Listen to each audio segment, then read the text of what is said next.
3 of the 5 positive integers p, q, r, s and t are even and 2 of them are odd, not necessarily in the same order, which means 5 मेरे पास positive integers given है p, q, r, s, t, इनमें से 2 odd होंगे, मुझे नहीं पता कौन से, राइट, और बाकी के 3 इवन होंगे, ये गिवन डेटा है और मेरे पास 2 स्टेटमेंट्स है, मुझे चेक करना है। तो ये प्रॉपर्टी बेस्ड क्वेश्चन है and the property involves the concept of even and odd numbers. तो यार कुछ प्रॉपर्टीज़ हैं, चलो मैं इसे लिख देता हूँ, आप इसे फॉलो करना। अगर मैं कोई भी 2 इवन नंबर्स को ऐड करता हूँ, इनका समेशन हमेशा इवन आएगा, या अगर मैं इन्हें सब्ट्रैक्ट भी करूँ तो भी इसकी जो रिजल्टेंट डिफरेंस है या वैल्यू है वो भी इवन होगी। You can always check, let's say if we write 6 and 4, 6 + 4 is 10 which is even, 6 - 4 is 2 which is again even। क्या फॉलो कर पा रहे हो? कोई भी 2 वैल्यूज पिक कर लो फॉर इवन नंबर्स, आपके लिए रिजल्टेंट यही आने वाला है।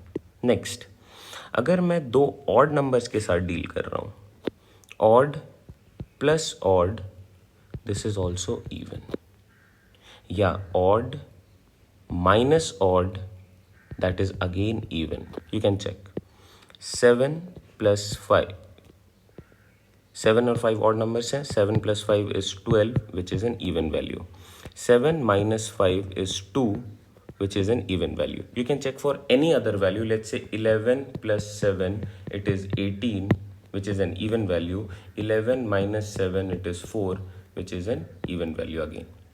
तो आपको ये देखना है, यहाँ पे ध्यान देने वाली बात ये है, आपको ये याद भी नहीं करना, ये आपको याद हो जाएगा अगर आप इसको 1-2 बारी लिख लेते हो, समझ लेते हो। ऑल्सो कोई भी प्रॉपर्टी हो ना, तो आप उन्हें इस तरीके से लिख लो विथ एग्जाम्पल्स कि आपको याद हो जाए और कभी भी आप एग्जाम में फंसो नहीं। तो always start with smaller values and you can always check. याद करने का एक तरीका है कि अगर ये दोनों एलिमेंट सेम है, जैसे देखो यहाँ पे दोनों ही इवन है, दोनों ही इवन है, दोनों ही ऑड है, दोनों ही ऑड है, तो रिजल्टेंट हमेशा इवन होगा। ये इसका तरीका याद रखने का। नेक्स्ट, अगर मैं इसको चेंज कर दूं, दैट इज अगर मैं एक इवन और ऑड रख दूं या इवन माइनस ऑड कर दूं, फर्क नहीं पड़ेगा, ऑड माइनस इवन भी करूं तो, मतलब बोलने की कोशिश ये कर रहा हूं मैं कि अगर इवन है और दूसरा ऑड है, चेंज कर रहा है, तो इसका रिजल्टेंट बनता है ऑड। ये ध्यान में रखना है आपको।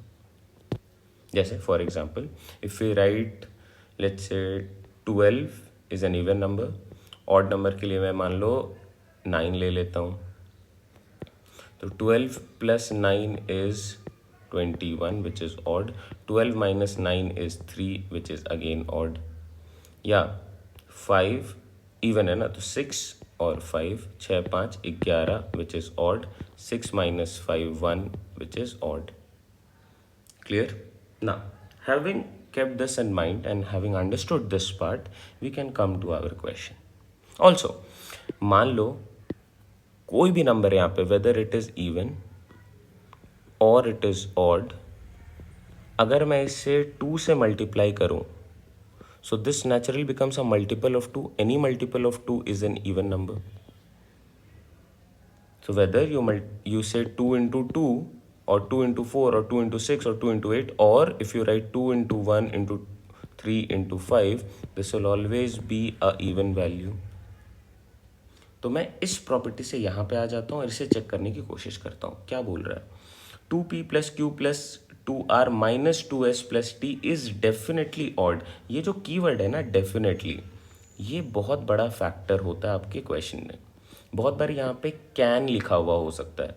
कैन का मतलब होता है it is talking about possibility.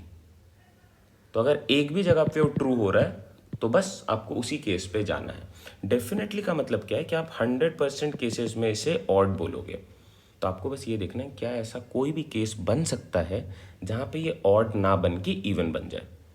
बस अगर मैं उस केस को देख लूँ तो मैं इसे डेफिनेटली के तरीके से आंसर कर सकता हूँ। चलो देखते हैं। सपोज ये P, R और S ये तीनों के तीनों इवन थे, राइट? तो Q + T पे डिपेंडेंट हो जाएगा, क्योंकि अगर ये तीनों ही इवन है तो Q और T नेचुरली ऑड होंगे।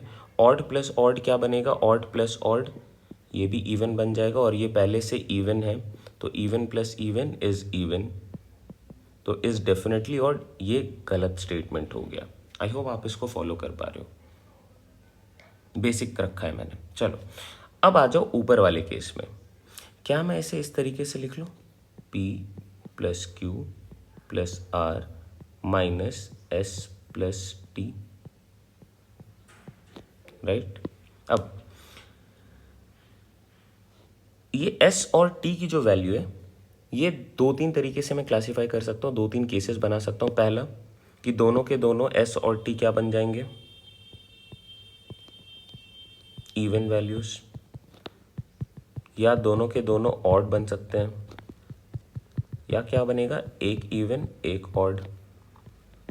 ऐसे ही होगा ना, सोच के देखो, आपके पास दो ऑड वैल्यूज रहेंगे, तो अगर ये दोनों ही इवन बन गए यहाँ पे, तो इनमें से कोई दो ऑड रहेगा, तो ऑड प्लस ऑड आपके पास एक इवन वैल्यू आ जाएगी।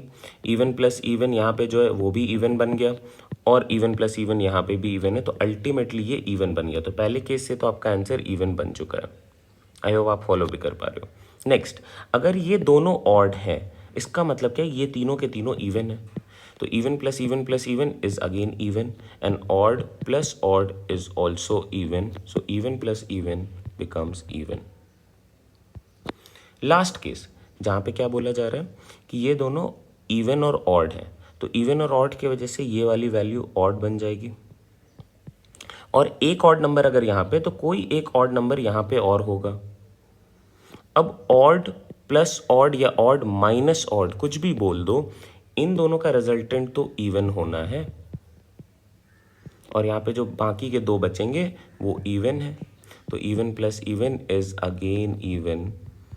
तो चाहे कैसे भी केस पे आप चले जाओ, सारे के सारे केसेस में ये इवन ही होगा, ऑड नहीं हो सकता। तो this is definitely even, which is definitely true. Only statement 1 follows, statement 2 is wrong definite के केस में। हाँ, अगर मैं यहाँ पे इस कीवर्ड को चेंज करके कैन रख दूँ, कैन ऑड, तो ये ट्रू हो जाएगा, क्योंकि ऐसा केस बनेगा जहाँ पे ये ऑड बन सकता है, तो both of them in that case will follow. I hope this is clear. Take care, bye bye, see you all in the next video.